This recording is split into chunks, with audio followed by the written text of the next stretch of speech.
Do you need encouragement to turn tragedies into your own triumphant life story?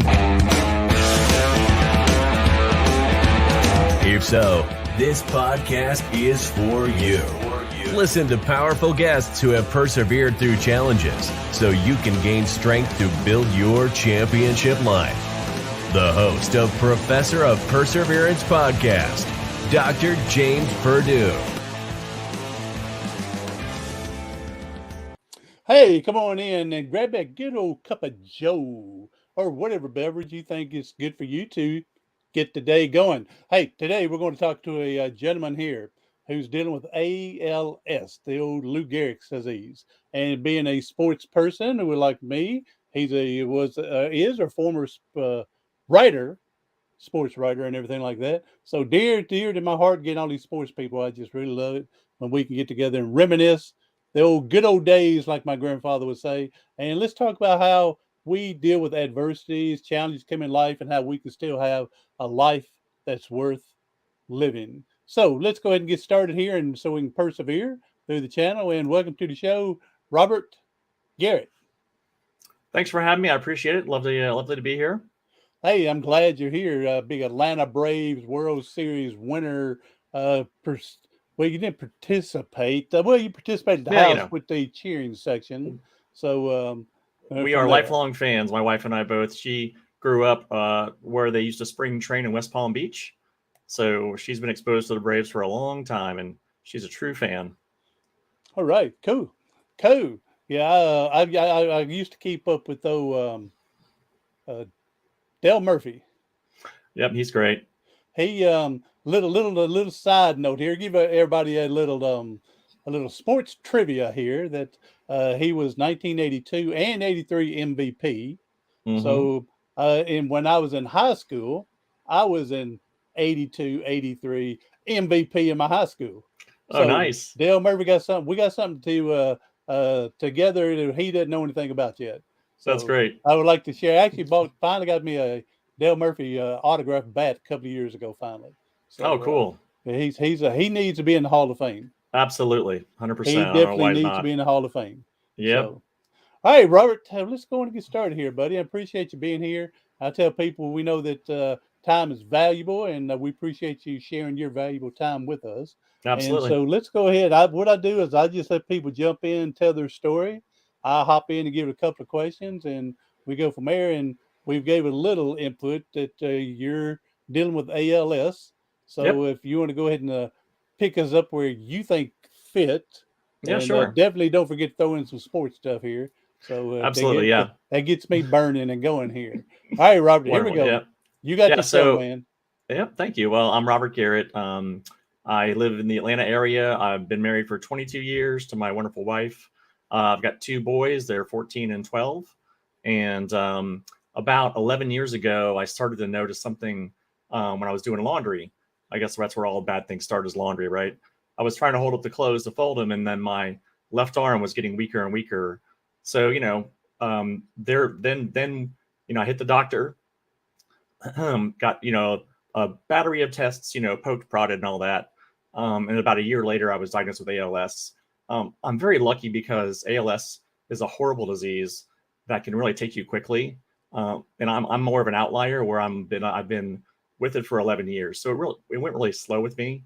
So I lost my arms, the ability to lose my arms first, and then my legs. And so now I'm pretty much confined to my power chair, but I still work full time. So thanks to technology like eye gaze and dictation software, I'm the director of training for a software company. So I'll be able to work full time. And what I did during COVID, I wrote a book about my time as a journalist. So that was about in the 90s. So that's why we're here today, is to talk about my challenges and how I deal with my everyday life, but also, these special projects that you do that really, are fulfilling, because for me, I can't do things physically. So, my mind has gotten a lot sharper over the last few years, and I try to use that more than, anything else. I like, again, we mentioned this before we got started here, that you took your book and kept it in a newspaper formatting. And yep, that's right. Up on the screen here, we got a picture of what would be your book. And so Stringer. sports Yep. writer's memoir. Mm-hmm. So, yeah. So I'm excited. I'm going to definitely get me one. I should have jumped on the old route yesterday when it was prime day All on right. there, but oh well, too late. We'll still get it though. But yeah, I like the format. Like I said, I've told you before. My mother threw the newspaper for the Tennessean for 30 years. So Mm-hmm. to keep that in that format, I think it's going to be pretty awesome and special. Yeah. So the book itself was really like my love letter to journalism. You know, I was a journalist for about 7 years. I literally stumbled into it. I was cleaning the offices at the Tribune, and I got to know the sports writers there. And I had the ability to write because I was in high school. I was in the advanced placement English. So, I caught on pretty quickly and was able to have a really nice career where started off at a really small paper, but then worked my way up, into covering like the Buccaneers, covering, pro teams, Hall of Famers. I met Olympians, Hall of Famers in every sport. I met, like I said, gold medal winners. I met, just amazing people, that did amazing things. So this book is really a look back, and it's for my boys because, they haven't really seen me. I've been declining most of their lives. So it's, they didn't see me back in the day when I was really able and energetic and, out on the streets, and so this book was really to show them, a bit about persevering through, or learning new things, challenging yourself, exploring your possibilities. So that's the purpose of the book there. And also really to retell those stories to some people that may not have seen it, because there's a lot of great stories in that book, I think. And you're not being biased with it either. So Well, I mean, that's it's the the good people. thing It's about it's it. not me, it's the people, right? I hear you. It's That's all the about good the thing people. about it.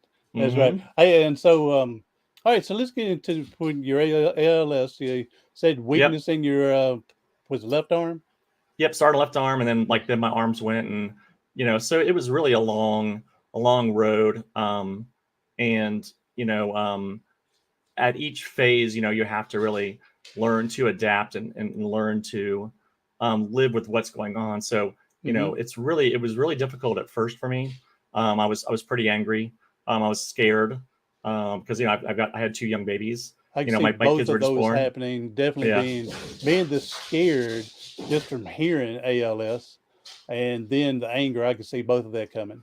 absolutely. Yeah. So it didn't last long because I'm always been a positive person, but I really I don't want to be just identified as the ALS guy, right? Mm-hmm. So that was my purpose, was to really live as much as I can, and not really get bogged down in what I'm missing, because you can really sit back and look and see I'm missing a lot of things, but I don't look at it that way. I look at it, I'm happy that I'm here. I'm happy that I'm still able to work. I support my family. We live a very comfortable lifestyle considering my situation, so that helps a lot as well. Have you But heard of W. Mitchell? I haven't. Google him one day. Just the letter Okay. W. Mitchell. He was in the late '60s in a motorcycle accident where he got 60% of his body burnt. That included Mm, his face, and lost his fingers and thumbs, and left with just basically mitt there. And so, a few years later, after the burn incident and everything, then he was in trying to learn to fly one of them small planes, people go fly, right. and Yeah. he came down, and they kind of bounced on the landing a little hard. Something was going on. He had to come back sooner than he wanted. And the other passengers in the plane all got out. And when the plane bounced, it broke his back. So not to say he's gone through one incident being burnt so bad, now he's Right. paralyzed. And so Hmm. what you're talking about being all happy, well, maybe not all happy, but try to be positive, happy, do the Right. best. Don't cry over what you can't do at the moment. His one of his sayings is, I used to be able to do 10,000 things. Now I can only do 9,000. I concentrate on the 9,000 I can do, not the 1,000 I Absolutely. can't do. Yeah. So, Yeah. That's what I've always looked at that. It's like, I was lucky enough where I was able to walk for a long time, and we were able to take vacations with the kids and do a lot of things, and to try to get those experiences in, because I knew it was coming where I would not be able to travel as well, because now it's hard to travel with COVID and all the illnesses out there, and I survived that too. I got COVID, Took 5 weeks to get rid of that, but I survived it. So, I mean, if God's trying to work me over, he's doing a good job. There you go. So now I actually had a cousin with ALS, and she was like 30 years into it before she finally, she had, I don't know exactly when, but yeah, she had lost her speech, able to talk and everything. Right. Mine still as perfect as can be. Uh, are you going to decline, or do they know that at the moment to that Yeah. level? It's hard to say. Like, that's one thing that's really difficult about mine is that it's been a long time, and it's hard on everybody around you as well. So that's the reason. Another reason that I try to be positive, because your caregivers. For those of you that have caregivers, they can get burned out really easily. We try to get my wife out of the house twice a week. My sister lives nearby, so she helps out. The kids take vacations with her, so it's hard to let them go on vacation, but the kids are really happy doing that, and so that's kind of our balance now is taking care of the people that take care of you. And that's really important, I think, as well, to understand that, it's hard on them watching someone they love, get worse and worse. Well, you got So to they got to have an out. absolutely, yeah. And also too, I try to be as patient as possible, and it doesn't always work, but Yep. when I express anger, it's mostly because I'm frustrated that I can't do it myself. Because I was a very able person, I mean, I had, I was in my 40s when it first hit me. I was really able. I mean, like, I cleaned the house every week. I did the laundry. I painted. I mean, I was really a handy guy. So losing all that was really tough to go through. Oh yeah, yeah. That's on a lot of us, especially when we get disabled after birth. That we become Right. disabled. We've been independent so long, and then when we lash out at the people that we love so much and loved us so much, that we're blessed enough that they still hang around with us. Right. That when we lash out, it's not at them. It's the frustration of what we can't do, but they're the recipient of the lashing. Yes. And so they definitely need to get an outing away from us one way or another for a while. Yeah. All right, Robert. So this is going on with you and still working. That's awesome. Yep. And going from Yeah, there. my company is great too. That's one thing. Your support around you is really important as well. So, like, my company provides my technology. And those of you that are working when you're disabled, don't be afraid to ask your company, because by law they're supposed to accommodate you for as part of the ADA, right? So, you can ask for those things like the eye gaze bar if you can't use your hand, or the Dragon Dictation is a wonderful tool. I use that. That's how I wrote the book. So basically, I sat down at my computer December 2020 and pulled up my Word document and started writing my book. So it took me a year solid of writing, and I wrote, probably I don't know, anywhere from 4 to 8 hours a week. And I would set a goal for myself of at least like 1,000 words every time I sat down. Sometimes it was like 4,000. Sometimes I got into a zone. Sometimes it was like 500. Sometimes it was great. Sometimes it was crap. But I went through the process, and it was the hardest thing I've ever done in my life. I think it was going from A to Z, because when you're doing a project that big, it's easy to see the end of it and think, oh, well, I'm almost done. And start making all these plans. But I really didn't make any plans until I finished the book. I didn't think about design or anything. I didn't think about, any of the other, ancillary things, but just finishing the project. And it really helped me focus and get it done. So I self-published. So I paid someone to edit it for me. I paid a designer. Like you said, we did a newspaper kind of a style with it.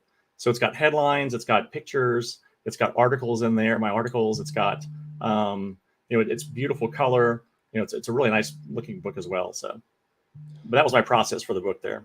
You said it took you about a year to do this? Yeah, it was a year writing, and then it took about 6 months to do the editing. So I had an editor go through it twice. So I had to, I've read this book 100 times probably, right? Oh, yes. And each time I read it, I had to correct it with my voice. So, I've spoken the words many times.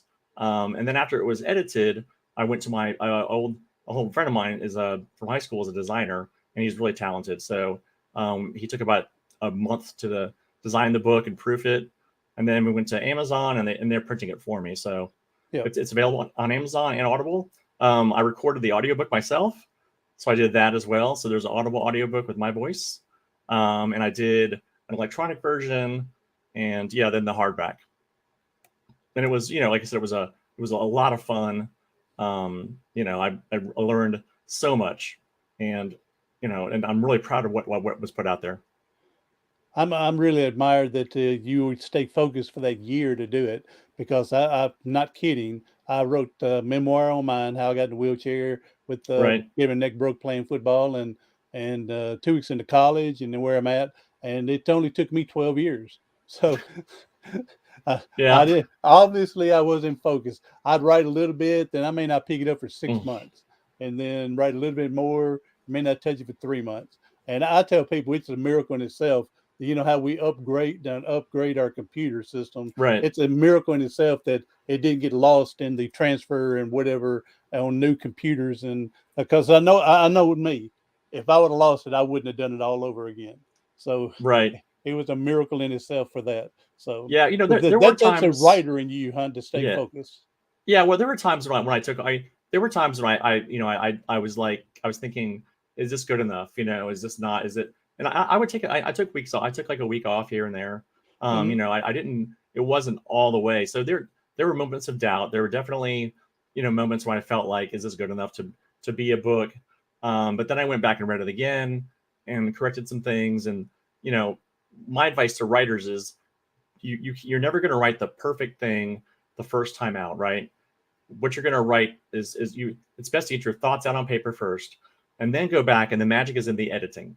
That's when you go you go back there and line by line. So what I did myself was I wrote the book all the way through, and then I went back and did a really hard edit. I let it sit for a month, so I didn't touch it for a month, and I let it sit, and I did a really hard edit on it, and was able to punch it up a little bit, and find spots where I added things to it, or where I took things out. So that was my process. But yeah, there's definitely moments of doubt and moments of writer's block. So that's very natural. I would definitely encourage anyone to, whether they're going through struggles at the moment, they think it or not, whatever. I would encourage anyone to write a memoir, and if nothing else, it's just for your family history. Absolutely. When you're gone, and you got great grandbabies that want to know what you were like because you've heard stories, and I think it'd be great. I wished that when my grandparents was alive, that I would have done something to have more of their stories, coming up in the 40s and 50s and 30s, Right. and growing Yeah. up, and those times are a lot different than today. And so I wish I would have took more time to learn about them. And I tell people I'm not a writer. I tell people, I put it out on, like you said, paper. I edit the best I can. I definitely get someone to go over it for me. And then I tell people when I get the book, give them the book, don't read it to grade me for grammar. Just get the content. Right. Yeah. So, all right, now let's go to Robert. You got the news about this ALS going. Mm-hmm. When it was time to tell the wife and the kids. Yeah, it was tough. So I will say, I probably didn't handle it very well for a long time, where I was in denial. Exactly. Because my progression was pretty slow. So I went and looked for other cures. I went to some naturopaths. I did some things that probably weren't the best, but for my mental state, I really wanted to you had to feel try. like is this it? Yeah, because I went to a world-class doctor, and he said, well, no one's going to contradict me, and it really kind of rubbed me the wrong way. Yeah. Because it's a death diagnosis. I've got, at the time my kids were like 4 and 2, and they're like the light of my lives, and and I'm in the prime of my life. So it's it was really hard to process. It took me a good it took many years for me to get past that, and then when I did, things got a lot better for me, and that was it was a big moment. And it was hard on my wife, because I was pushing back, and all the time I was losing. The thing with ALS, and that's really, if you think about it, it's actually terrible, but every day you get worse. So you're never going to be better one day.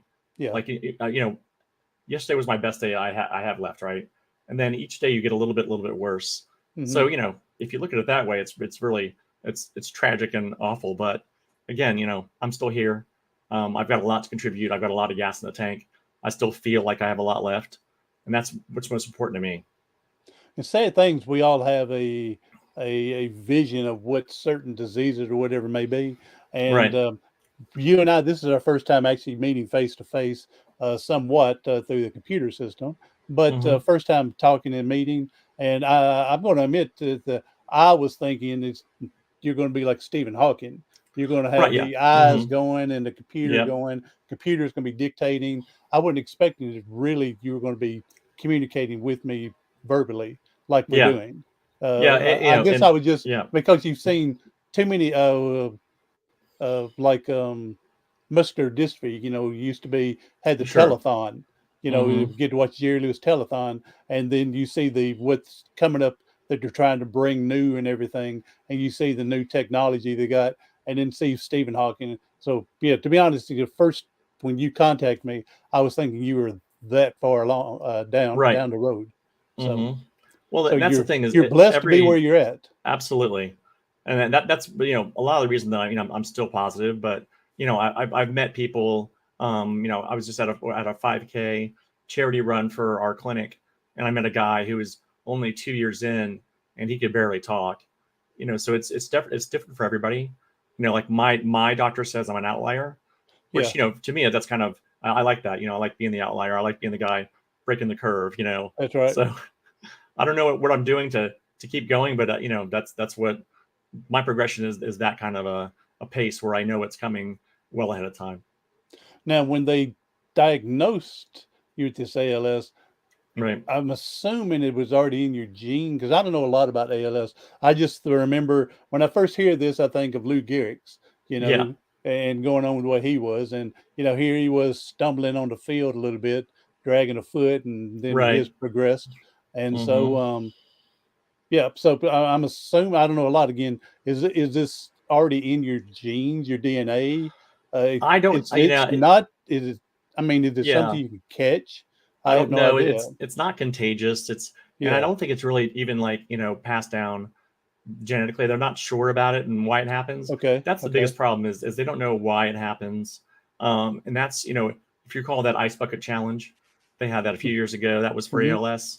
So Yeah. that's helped do a lot of it's helped turn attention to it also for research. So there's been a lot of research done. There's been a couple of medicines that are getting close to trials. They've tried stem cell things. Unfortunately for me, I'm beyond the trial marker Hmm. because it's within 36 months of diagnosis. And of Okay. course, I've been here 11 years, so you Yeah. know I'm too late for that. But if there is a medicine that comes out, I'm gonna try to take it. And that's kind of like why I'm holding on because with all these advances we have in medical technology, we got to be close to something, right? To a I cure, think we have to be. I'm a real believer in this stem cells. Hmm. I'm a believer that we're on the tip of something. We just got to find it, and make it work with Hmm. that. I'm just for some reason I'm holding on to it. So, um, and one big thing here it's been here what maybe in the last 15 years I guess it seemed like one or two, three people from the NFL have come out and talked about them with ALS, football Yeah, players, and yeah, so they that's do have brought more attention. I can't remember the names, but right. there's a couple of people Well, that's come out Steve here. Gleason's the big guy. He's the Hmm. New Orleans Saints guy, and he's got Yes, that's yeah, yeah, a yeah. good foundation. Yeah. So yeah, his progression was pretty quickly. He can't talk, but he uses he's got the eye gaze, he's got the technology, and he actually advocates for other people at ALS as well. He's always like at Congress or the Senate. They just passed a bill to allow anybody who has ALS gets immediate benefits for disability. So it used to be a 6 month wait, but one thing we don't have is time if you have Hmm. ALS because it Yes. can't be quick. So he had that law adjusted. So he's a big advocate. And you've got trying to think of other people too. Like obviously Stephen Hawking was a big one. Um, but yeah, it's not a disease you hear a lot about because I think it's only 1 in 100,000 or something like that. It's Yeah. not a huge not a huge disease, but with the ice bucket challenge, there's been more exposure to it, and Hmm. obviously with people like Gleason, they're helping get eyes on it. Now, when the doctor met with you to give you the news of the prognosis, what or did y'all? I'm sure y'all talked about it. What was the life expectancy? Yeah, see, that's the thing is they have no idea. I mean, I like mean, they because you say look that, at you hear yeah, like you said, there's some that's quick, that's right. very aggressive. Hmm. Some that's slow, like you said. I mean, who would expect Stephen Hawking to live as long as he did? Right, yeah, he lived like 35, 40 years with it, I think. Yeah, so Hmm. yeah. So yeah, So you know, you know, my wife is she deals in absolutes a lot, you know, so she wanted to know what is our time frame, and they couldn't yeah, really tell us. You know, that's the thing is you don't really know. yeah. See, I'm like that too. I'm like that. The uh, oh the line is drawn. You know, Right. so which side am I on, and what I do, what can I do, Hmm. type of thing. How many years you are expecting and things like that. So yeah, Yep. I'm like that as well. I like to know the hard numbers and then Right. see then that way it gives us something to compare against to try to beat and things like that. Yep. And then what we did immediately though, we start planning. Obviously we had our will drawn up. We started planning our financials, and getting our accounts in order. So that's all been done, and we're in a good spot now with all the planning part. But you definitely want to get ahead of that. If you have any kind of illness like that where it's going to impact you, and get your account set up, get your power of attorney set up, get your will done. That's really important. Yep. Oh, definitely. Now you're not able anymore to move from your neck down. That's correct. Yeah. Hmm. Okay. I mean, So I have some movement. Pardon me. Sorry. mhm, that's okay. Go ahead. I have some movement. But it's just like my pinky moves, or I move a little bit here and there, but it's really pretty much Yeah. it's like almost like a paralyzed. Yeah. Okay. What I was wondering is, what are you doing to try to stay in the best shape as possible, except eating vegetables all the time? Well, it's funny because ALS likes calories, so the doctor's like, Okay. "There's no restriction." Yeah, so fatty food's good for you, because it's what it does is it wears you out, right? Like it's always your muscles are not working properly, Hmm. so they're being taxed by the disease. So having fat is good. So like and then really I keep a normal schedule. I work every day 9 to 5, and that keeps me sane. So you know having something to look forward to really helps. you know um and when I was sorry, I need a sec. Sorry, my throat's really bad. Well, Can we pause, or sorry? yeah, go ahead. Yeah, uh, it just does live here. I got Sam okay. trying to I'm pop sorry. in. Sam, I don't know if you can hear, but I think I gave you the wrong link to do this. So, hey, if you need to, while we're just waiting here, if you need to get water or something, go ahead and Yeah. take care. Go ahead and take care of it. And let me see if I can get Sam this link, and Okay. so to go from there. All right. And I'll take care of this. And everybody else, just good thing about being live. Hey, how you doing? Good thing about when we're done, we can edit all this out. So we're in good shape. Yeah, go ahead and take care what you need to, All right. Robert, and I'll Give go me ahead one and one second here. Yeah. see if I can get this for Sam. Sam, he's trying to get in, but Sam, let me see here because I know I gave him the wrong link.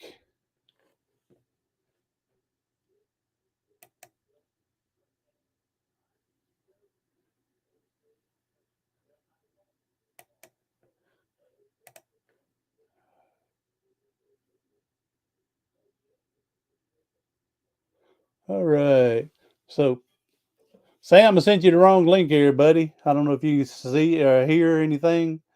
Um, but Sam, go to YouTube. That's why I should have gave it to you.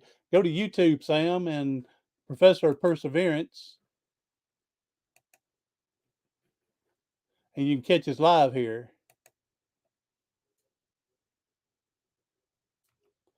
We're working on it now. Get this link. That's what it should have sent. I sent you the wrong link, Sam. My fault. My fault.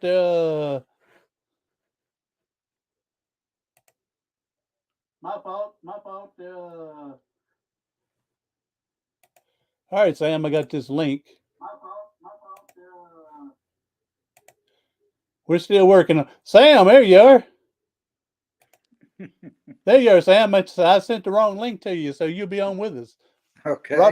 Robert, you can ask him questions. And Robert, he said he had to take a water break. There you go. I So heard he'll it. be. So yeah, I sent the wrong link. So you had to put the camera and stuff on this one. Exactly. You want to stay on this, or you want me to send you the link to the straight YouTube? Oh, this is okay. Okay. Yeah, he needed to take a water break. I'm coming back right now. There you go. Thank you so much. Sorry about that. All right. Good deal. All right, I'm back. Sorry about that, guys. Hey, no good. And Sam Part got of the on. thing. Part of the deal with me. Robert, this is Sam. Sam, Robert. Hey, Sam. How you doing? How are you?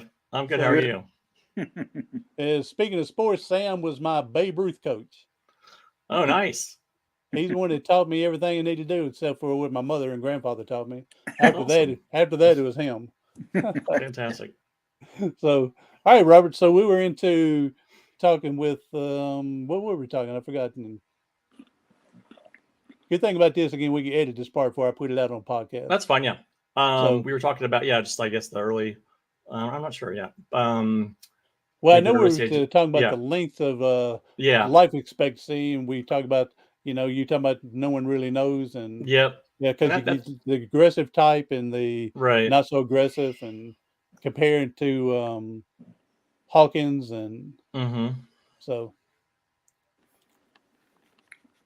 can't remember where we went from there. Yep, that's fine. So yeah, we that's one of the hard parts too is not knowing it.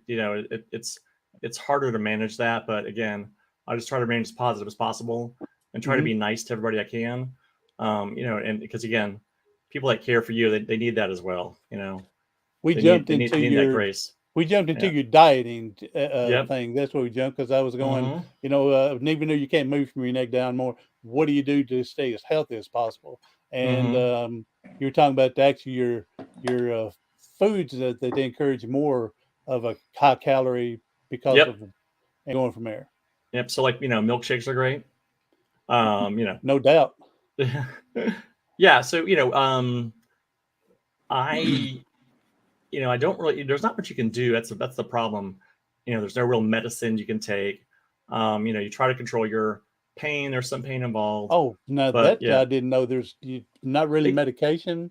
Yeah, there's not really any medicine that can help you out. There is one medication you can take, and it gives you a little bit longer life, but that's when you're near the end, apparently. So there's not a lot you can do. It's one of those wait and see diseases. That's the hardest part about everything is. My wife calls it the pending file. Everything is pending, so we're just trying to hang on. Yeah. I'm like I'm like your wife. I want to know the hard numbers. That way, we have something to compare against. So, and you said there's no absolute on that. Nope. So, what was it with Pat Summit? She had Alzheimer's, and I didn't remember the. I guess at that time I wasn't thinking that they would be an aggressive type and a more subdued type. And of course she had an aggressive type because she passed away within like 5 years, wasn't it? Well, that's a kind of ironic you mentioned that because one of the chapters in my book, it was about this high school team in Plant City, Florida. And they had this historic season where they, went to the playoffs the first time in 20 odd years. And it's the longest chapter in the book. And it was my favorite one, I think, that I covered. So, it's been 24 years since that happened. Right. So I reached out to the coach when I wrote the book and finished it. And I wanted to let him know I wrote the story for him, and it turns out he has Alzheimer's. So it was really, really sad. I got him on the phone and so I sent him a copy of the book, but, I mentioned in the book too, I wrote this for him. I said, this is for Coach Long. I'm glad I wrote it all down for you. So it was really, really, heartbreaking. And it was kind of one of those little God things, where he told me to write this chapter as best you can. So, that one came out really well, I thought. And that's, and it was for Coach, he's had a hard go. He was he's still alive. He's a great guy. He was a long time administrator for Hillsborough County, worked in schools, impacted kids' lives positively all the time. So, that chapter was really special to me because of that. So, it was kind of funny. Like I called him up and he's like, I got Alzheimer's, I have ALS. Like, aren't we a pair, right? So It's yeah. I mean, that's awesome that you were able to bring his story to be part of your his tribute Mm-hmm. To carry on to his legacy for there. Yes, absolutely. Yeah, I was Yeah. honored to do that. Yeah. So, like you said, there was a little a God thing that hopped in there. So, what do people call it? A God wink or something like that? Right. Yeah. And yeah, that you were able to do that, not knowing what he was Mm-hmm. dealing with. So Yep. Absolutely. Yeah. Something just told me to write that one good. that's awesome. So, Mm-hmm. all right. So now, and so now, we'll put up your book again. Here, Sam. Here's a Yeah. picture of Sure. his book here, Sam, and um, he said he's got it in formatting of keeping it in newspaper formatting as you read through. So this can be. I'm gonna give me a copy of it, Sam, and then we'll get you a copy, Sam. So and go from there. All Yeah. right. And go ahead. Yeah. No, and I was going to say, Robert, go ahead and tell us more about your book, and let's go ahead and any website you want to give out, Yeah. any Sure. social media for people to get a hold of you. Mm-hmm. Yeah. So stringer is the book. Stringer is the term that is used for a freelance journalist, and that's what I was. I was a stringer. So, pardon me again. Yeah, so it's available on Amazon and Audible. Search for Stringer. My name is Robert Garrett, Garrett. It's on Amazon and Audible. The audiobook is, I think it's like $14. The hardback is a little more expensive, but it is a beautiful, full color, glossy page. It's got pictures. It's got my articles in there. And Amazon takes most of that money, anyways, as we well know. But the hardback is worth the money. But it's about my story. It's a little bit of my background from growing up in Florida. I was a kid in a trailer park. My dad bought a business, when I was in my 20s, and we ended up, cleaning the Tribune building, and that turned into my journalism career, where I just kind of learned on the fly. And it's about how I learned to be a journalist, and how we covered the events. And really, for anybody who read the paper before, you're gonna like the journalism side of it, because I talk about how we cover sports, how we cover football, basketball, what the methodology was. So it's got all that in there. And it's a little bit of my story. It's got really fast, quick, funny stories. There's a lot of humor in there. And yeah, it's about, it's my great adventure as a journalist. You have a website, social media, if anybody to. I don't at the moment. I've got a Facebook page that says for Stringer. That's about it. I'm still working on my promotions. I'm not an expert by far, but you can go to Amazon. When you go to Amazon, I do have an author page there. So you follow the author, you can see more about my background. And I'll put that link into our show notes when we get done. Absolutely. To make it easier for everybody to find and get hold of you. Now, Robert, we briefly touched on this. We didn't get into it big and deep, but for the Atlanta Braves, to Sam, he's in Georgia, so he's down there for the Atlanta Braves, and so actually, Sam used to live in Georgia there for a while, and so Atlanta Braves, for them to win the World Series, they definitely have to have a great supporting system. All right, not that you have to agree with everybody all the time, but you respect each other and everybody buys into the program. So for you to be where you're at in life, you have to have a good support system. Oh, absolutely. Yeah, I've got besides my family. So my wife's amazing. My mother-in-law lives with us. She is a retired widow, and she is an angel on earth. I've got a group of friends that I've got about. We had this group of friends we met when the kids were in daycare, and then they're all going to high school now. So that group of friends has been supportive. They come over to keep me company. They help around the house. Doing handyman stuff. My work is so supportive. My managers are amazing. My company, it's called Risk Connect.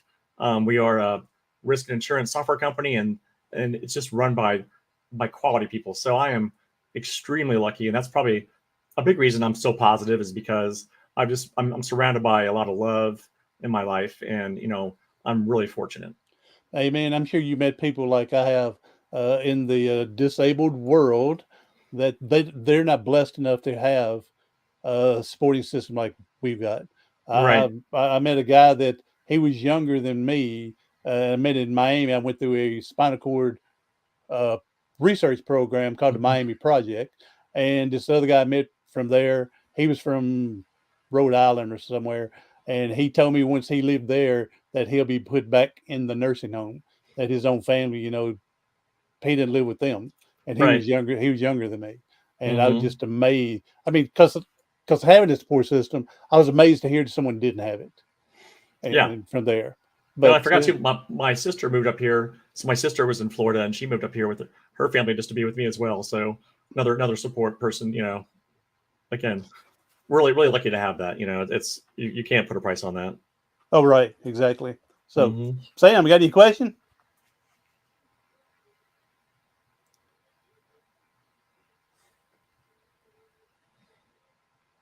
Mm-hmm. I see Sam moving, but don't hear him. He's running in slow motion now. So we'll try again. Sam, got a question? I'm not sure if he does or not. All right. Well, we're going to let's go ahead and wrap this up now. Robert, hey, appreciate you being here, and boy, I hope blessings for you and everything. So, Sam, looks like you're back. You got a question for Robert? He's running in slow motion. So, all right, Robert, we'll go ahead and move on, and That's I'll all right. talk to Sam, and you got a question, I'll email it to you. So, all right, Robert, you know that there's people hurting and struggling today, and if Mm-hmm. you could leave us with a powerful message to help them get through today, that'd be a blessing. Sure. I like music a lot. I like rock music. So one of my favorite bands is a band called Soundgarden, and there's a song called "Rowing," and basically it's about it. The chorus says, "Don't know where I'm going, but I got to keep rowing. I got to keep pulling. Got to row." So that's me every day. I get up and I got to row. I got to, and like one of the lines is, "Living is cheating if you're not pulling oars." So to me, that means like getting up and doing giving your best to life every day, and that's what I do. I get up and I row all day, and then I get back in bed and go to sleep and do it all again. So I just keep churning out every day, and that's how I live. You got to do your part. You can't expect everybody to do it for you and drag you Absolutely, along. So that's yeah, right. you got to do your part, even if you're limited in a lot of areas, but still, there's some way somehow that you can do your part. 100%. So, all right, appreciate it that you're here, Robert. And Sam said bye. I guess he hopped off. So, but Well, thank you thank for you for being having me. here. This has been great talking to you. I appreciate Yes. what you do as well. So thank No, you so much. thank you very much, and we'll go from there. So, everyone else, hey, be sure to share this with someone that's struggling a little bit. Let them get an idea how you can overcome it. Just listen to Robert's story here a little bit and see that he's not giving up, that he's persevering, doing life the best as possible, and the great support system. We all got to have that support system. So, everybody else, hey, I'm Dr. James Purdue, the Professor of Perseverance. Thank you for listening to the Professor of Perseverance podcast. Do something today, tomorrow, something next week that's going to help you persevere past your paralysis.